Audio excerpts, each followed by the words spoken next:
آج ویو 360 میں corona virus کی وبا کے خلاف ویکسین کی تیاری، عالمی کوششیں کہاں تک پہنچی؟ مادری زبان کے عالمی دن پر واشنگٹن میں اردو سیکھنے کے مواقع۔ یہاں پر بہت زیادہ اسٹارٹ اپس آئے ہوئے ہیں، میں خاص طور میں آیا ہوں ٹو میک شیور کہ وی انڈرسٹینڈ کہ لوگ کیا کر رہے ہیں۔ اور سلیکان ویلی میں پاکستان ٹیک سمٹ۔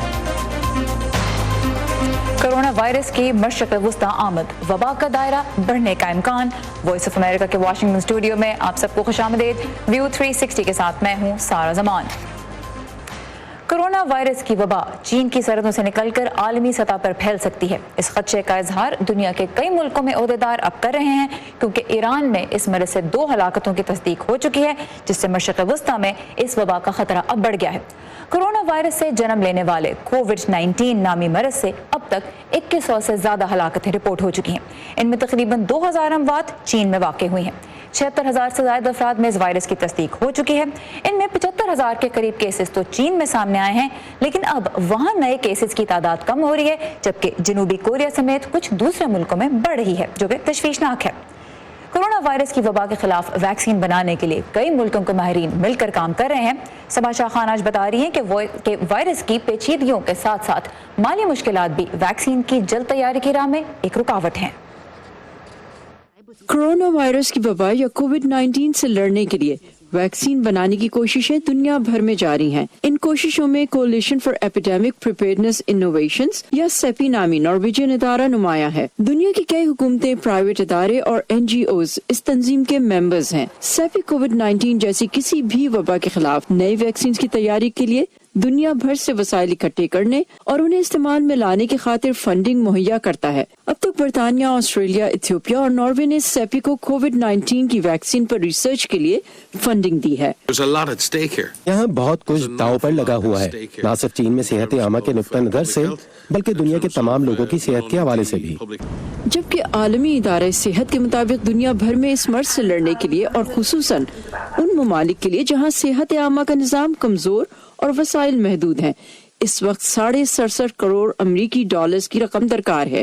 اس وقت آسٹریلیا کی یونیورسٹی آف کوئنسلینڈ اور امریکی نیشنل ہیلتھ انسٹیٹیوٹ میں کووڈ-19 کی ویکسین بنانے کے لیے کوششیں کی جا رہی ہیں۔ یہ وائرس سارس کے وائرس سے 80% مشابہت رکھتا ہے اور ان کی ٹیم ایک میسنجر RNA ویکسین تیار کر رہی ہے۔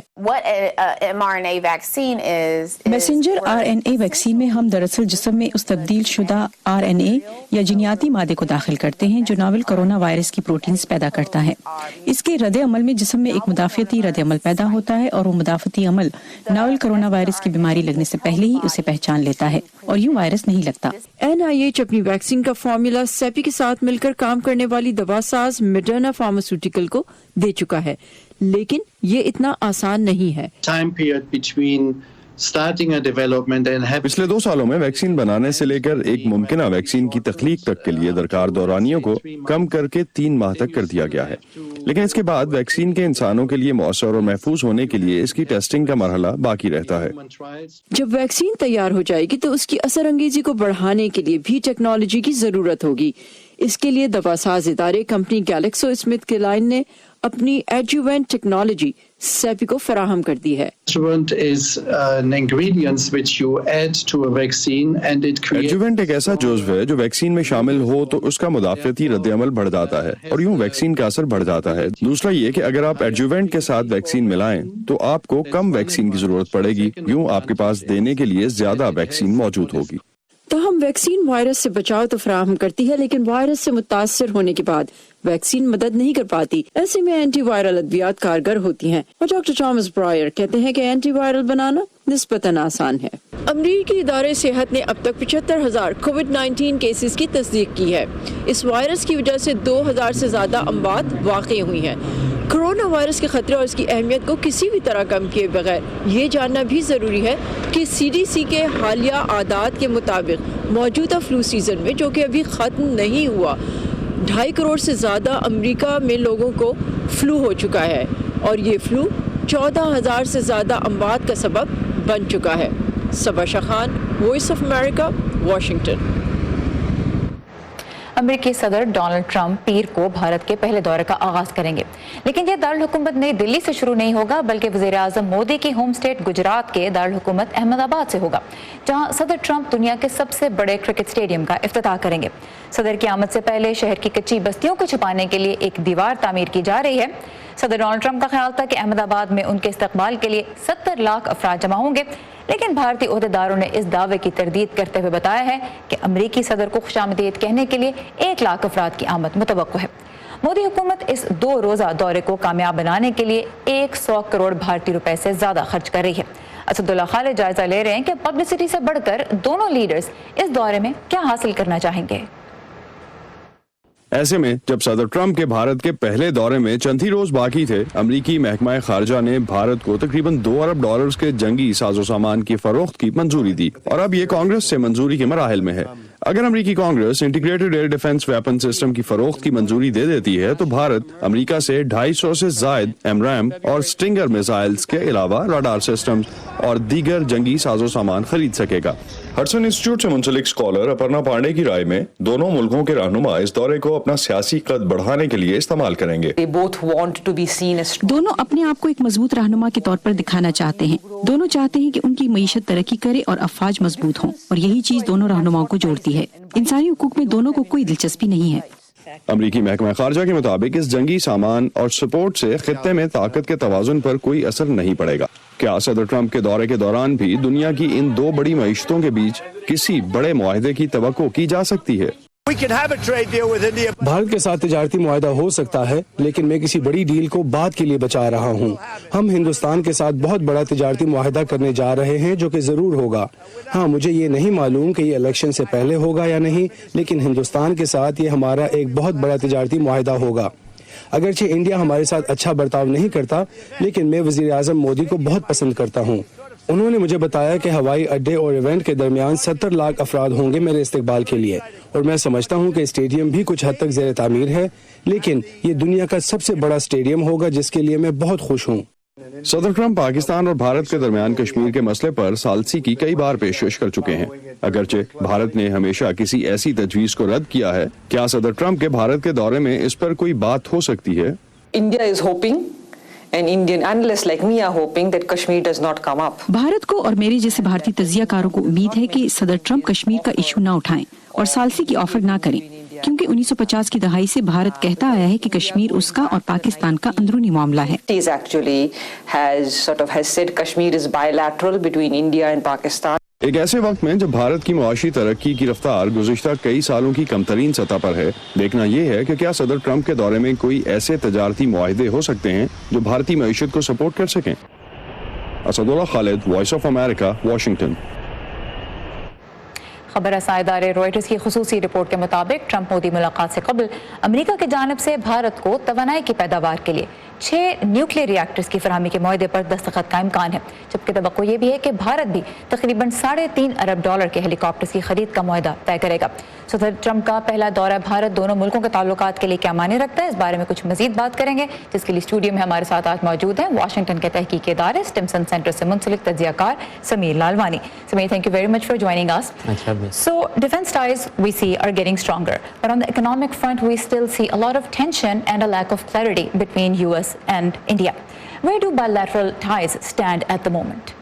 Well, I think they are improving or moving along, but at the end of the day, the economic relationship is essential. I think there are 3 pillars to the US-India relationship: shared values, a deepening economic and commercial relationship, and a strategic relationship. And what we're seeing in the defense deals is that they're moving forward on the defense strategic relationship, although there's a broader set of questions as to whether we're converging on interests.